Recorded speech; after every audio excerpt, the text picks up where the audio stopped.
So heading into 2025, housing predictions include lower interest rates, higher inventory, although much of it through new construction, and pre-owned home sellers still cushioned by high equity and lower fixed rate mortgages. So if you're looking in the Los Angeles, South Bay, and beach cities like Manhattan Beach, Hermosa Beach, Redondo Beach, and the surrounding communities, you have a lot of opportunities with pre-owned homes and a few new construction homes that are going up in the area. But if premium coastal pricing doesn't quite align with your budget, then strategy, planning, and negotiation will be your biggest tools to get the best possible deal.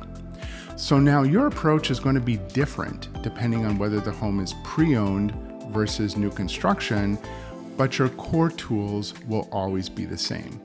So for example, with a pre-owned home, you're dealing with one seller, and you can see patterns in the data to help guide the negotiation. So I'm Steve Enchin, your source for home buying and home selling in the Los Angeles, South Bay, and beach cities. And every week I talk to people just like you about why the South Bay is the best place to live in Southern California, and I help them make that dream a reality. Now, there are some key things you should always look for in a resale home listing that can signal a seller's motivation to sell. First, long days on the market. The home is just sitting there. Another potential signs of divorce, for example, a closet is mostly empty. Vacancy, a seller paying 2 mortgage payments, may be eager to get the home sold. So a good agent will pay attention to how the listing agent interacts with them.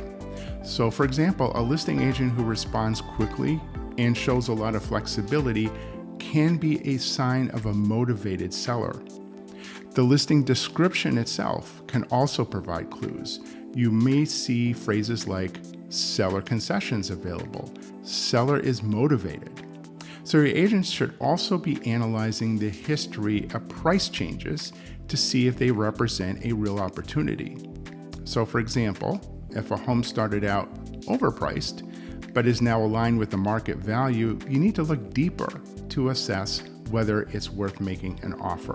So asking the right questions should always be a priority. And certain questions should always be asked if the information isn't already provided. So what is the seller's situation? Are there factors that might make the seller more motivated to close quickly? So oftentimes the listing agent will be open and share useful insights about the seller's timeline or needs, which can give you leverage in negotiations as a buyer. So I spoke with a seller once who had installed this super expensive filtration system. They added a home generator. They soundproof one of the rooms as like a home office and theater, and even installed a radiant barrier in the attic. So the seller talked at length about all the updates they had done. But I remember thinking, most buyers are not going to see the value in any of those upgrades because they couldn't look past the dated flooring and the dirty walls in the home. So the sellers don't always know the best updates to make to attract buyers. And that can work to your advantage as an informed home buyer, especially when many buyers lack the vision to see past some of those minor cosmetic issues. So do yourself a favor and be prepared to look beyond minor, easily fixed items like old paint and carpet, outdated flooring. Instead, focus on the big ticket improvements the seller might have completed, like a new roof, HVAC systems, water heaters, new windows that indicate the home has been well maintained, where it really counts. So homes with these kinds of updates, but otherwise maybe a little dated appearance, tend to sit on the market longer, which means sellers are often more motivated to negotiate, and that could benefit you as an informed buyer. You can even request credits or allowances for flooring or paint costs to make the deal even better. Now, sellers are much more likely to entertain this if their home has been sitting unsold for a while. Now, let's talk about strategies that apply to both pre-owned homes and new construction, starting with seasonality. So seasonality has a major impact on housing prices and activity in Southern California. The market tends to slow during winter months, especially around the holidays, which gives buyers an advantage when it comes to price negotiations. But by contrast, the spring and summer months can bring higher demand, which can drive prices up. So typically, January is the slowest month for real estate sales right after the holiday time, with activity starting to increase in February and picking up momentum through the spring and summer from March to late June. Once kids head back to school in the fall, the market usually begins to cool off again, with some slower activity continuing into the December holiday period, and again, bottoming out in January. So this cycle has been consistent for decades across the region. So for example, in western Los Angeles County, which is a good indicator for the South Bay market, the median home price in June 2023 was about $1.5 million, dropping to $1.425 by January of 2024. That's a decrease of about 5%. So the takeaway here, if you're entering the market in spring or summer, expect to pay higher prices and have more competition because demand is strongest during those months. But if you can wait to buy in fall or winter, you may find yourself in a stronger negotiating position thanks to seasonal price declines. Now, it's also important to note that while housing prices in Southern California have climbed significantly over the years, this seasonal price drop remains consistent. In fact, the only time we didn't see the usual decline was during the coronavirus pandemic in 2020, when prices increased due to, rather unique market conditions. But the following year, however, the market returned to its normal seasonal pattern.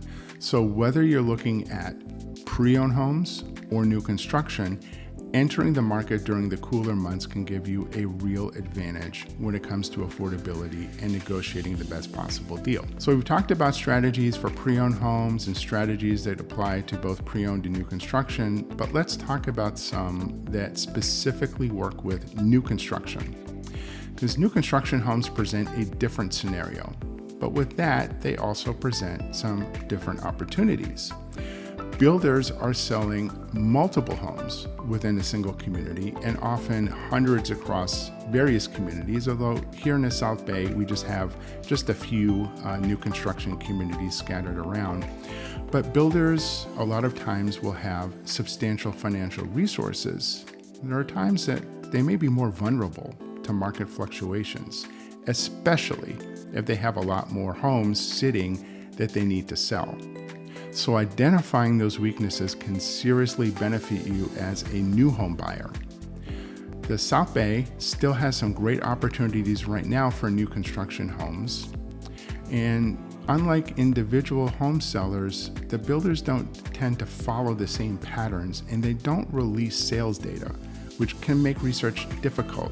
You need to know the prices that builders have been accepting in a particular neighborhood, and that's almost impossible to know without literally knocking on doors and asking people what they paid.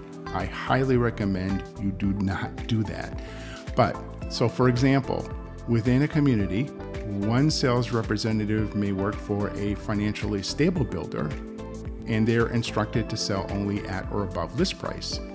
And this would be reflected in their own sales data, but others might have more flexibility, maybe selling homes at around 97% of the list price. So what we really want to find is a builder whose company is struggling a little bit financially. They need to quickly close sales. By identifying that builder and understanding the prices they've been accepting, which we can estimate by looking at the quick move-in homes that have been discounted, we can better position ourselves for negotiations. So our goal here is to find out what prices the builders are accepting in the community you're interested in, how motivated they are to sell, and how far you can get them to come down in price. So again, the trick here is going back to looking at their quick move-in inventory and how much they've been discounted. So you might be saying, this sounds great, but where do I find this kind of data? Now, getting data for resale homes is a little easier, as I can access different tools to pull and analyze sales data that is reported through the MLS. But if you prefer a new home community, maybe over in Torrance or San Pedro and other areas with new building happening, as an experienced new home specialist, I know a couple shortcuts. Again, first, we're looking for a builder with a lot of quick move-in homes for sale. So a quick move-in home is a home the builder has already finished construction on or will soon. The home has not been sold yet. It's sitting there unsold. So it represents a financial burden on the builder who needs to make payments of interest, taxes, utilities, as well as pay off all the construction contractors who built it. Now, the second shortcut is knowing when builder sales goals are due, and that can give you an edge in negotiations. Builders will often hint at this by mentioning incentives that expire on a certain date, which typically aligns with the end of their quarter.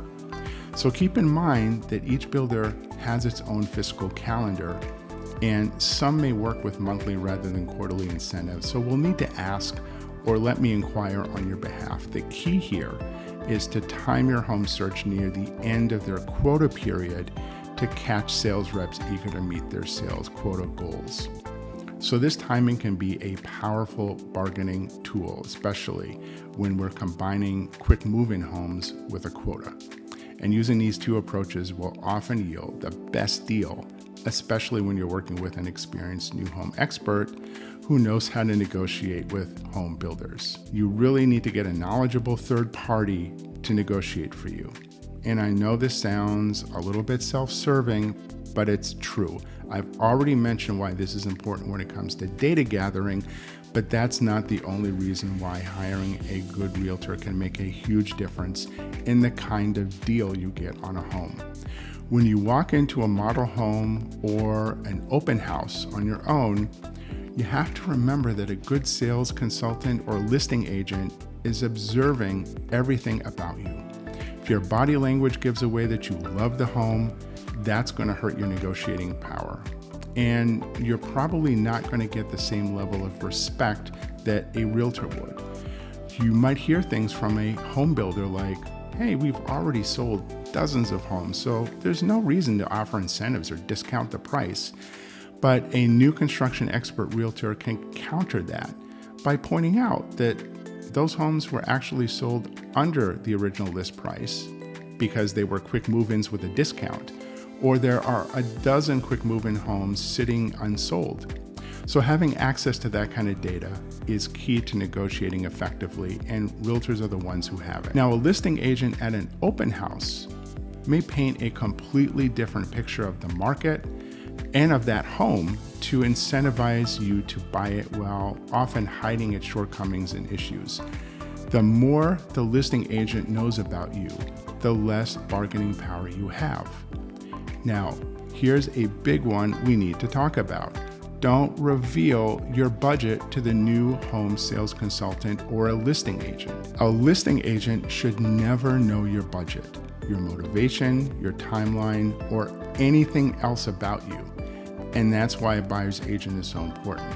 Not having one could cost you big money on the home price, financing options, seller incentives, or repairs that should have been made but were not negotiated into the agreement because the listing agent is required to get the best possible deal for the seller and not for you. Now, another strategy is to always compare lenders. Once you've settled on a price, it might seem like you're done, but there's still an important step left. Home builders and lenders are often affiliated, and they might offer you incentives that seem like a good deal, but actually aren't.